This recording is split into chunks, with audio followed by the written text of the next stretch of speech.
Join me in Psalm 107, and let's wrap up our week moving forward into this psalm. We're almost done with this psalm. You've been a very patient audience, and thank you for I just love working slowly through these scriptures. They've blessed my life. I hope they've blessed you even a fraction of the way they've blessed me. So verse 39 is where we left off yesterday. Again, we're seeing a cycle. Verse 33, God takes abundance and dries it up. Verse 34, fruitfulness and makes it barren. Why? Because of wicked, to get the attention of wicked people. He's the blessing giver, and he can withhold blessings when the heart turns from him. And what is that, by the way? It's not a fickle God. It's a loving God. A loving God will get our attention back on him, because the worst thing for you or me or anybody is to be going astray from him. And so when he withholds a blessing, it's not because he's fickle. It's because he's drawing us back to himself. Because what we need is his heart more than his blessings, okay? And so his blessings are fine, but we need to be close to his heart. We need to be following him, not his blessings. Worshiping him, not his blessings. So verse 35 and 36, he turns dry ground into abundant water and flourishing abundance, and he brings hungry hearts there. And verse 37, he brings increase, fields that explode with fruit and fruitfulness. Verse 38, he blesses them and multiplies people and multiplies cattle and livestock. So margin and abundance.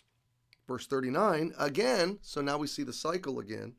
Again, they are diminished or they're decreased and brought low through oppression and affliction and sorrow.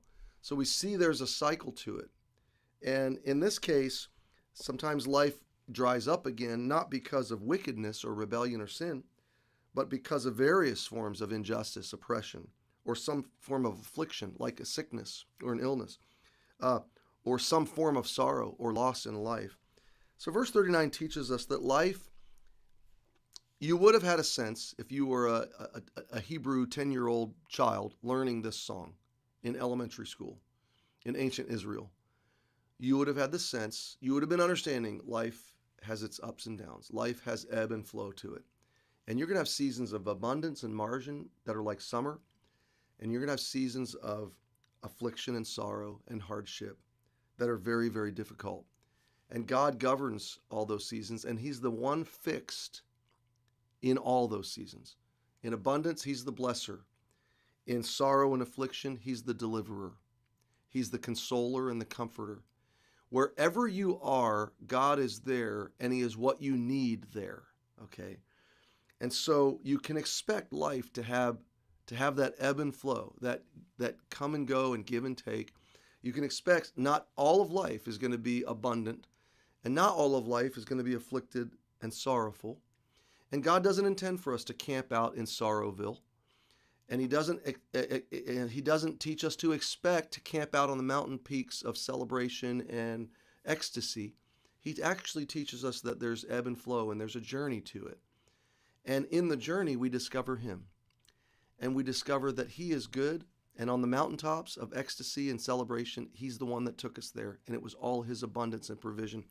And in the valleys of affliction and sorrow, he walks with us too. He comforts us and consoles us, and he hears us cry, and he cries with us.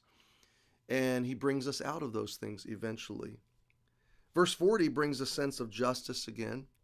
He poureth contempt upon princes and causes them to wander in the wilderness where there is no way. So the sense here would have been, for Israel, more than likely this psalm was written after the exile in Babylon. And this is a reflective of their journey out of abundance in Israel to the bondage of Babylon, to the flourishing fields that they planted in Babylon and vineyards. God blessed them in Babylon, those that were faithful to him, to the journey back.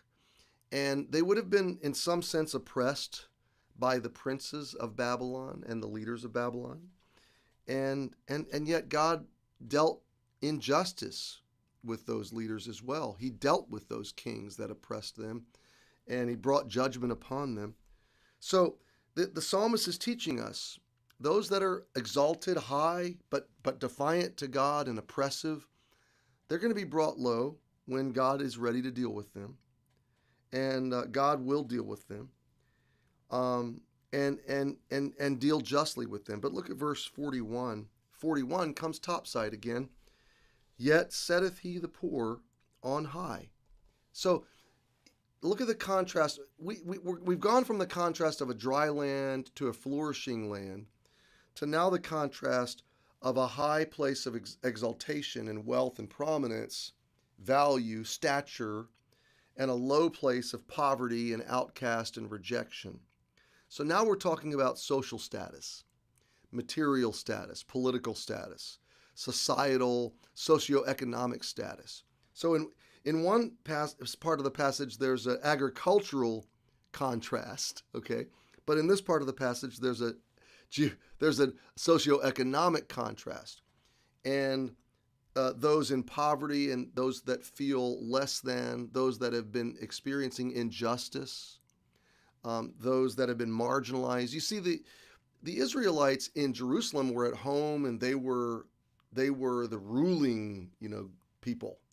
They were Jewish followers, God's chosen people, and they had their nation and their own protection, their own identity as a nation, and so they were flourishing. In Babylon, they were basically slaves. They were still well cared for. God blessed them there, but they were a slave people, so they were second class. So there's first class, there's upper class, and lower class, right? And they were lower class. So Israel, from Jerusalem to Babylon and back, experienced being upper class and being lower class. And maybe you've experienced that. And the idea is that man-made categories fall before God. God lowers those who thrust themselves into a first-class position and trample on others. And God raises those that have been trampled, that really he is the arbiter. He's the arbiter of justice. He setteth the poor on high from affliction, and maketh him, here it is, we're going to come back to this tomorrow, maketh him families like a flock. Now, I just want to leave you with this thought. We live in a day where social justice, and everybody wants justice. Everybody sees injustice everywhere around us. The question is, and this is where, in the words of Canadian psychologist and philosopher Jordan Peterson, he said very poignantly recently, this is where it gets bloody. Who gets to say whose injustice is greater? And who gets to be the ruling, defining judge or arbiter over all of the injustice of society? And the struggle right now is not for justice. The struggle is for the seat of judgment. That's what the struggle is. And the political arena is about a control. It's about a thirst and a lust for power. As God followers, it's really important that we understand no human being is the final arbiter of justice. All human systems are broken, and we always replace one broken system with another broken system because they're man-made and they're flawed. And whoever's in power is always unjust in some way. There's always an injustice being perpetrated, okay?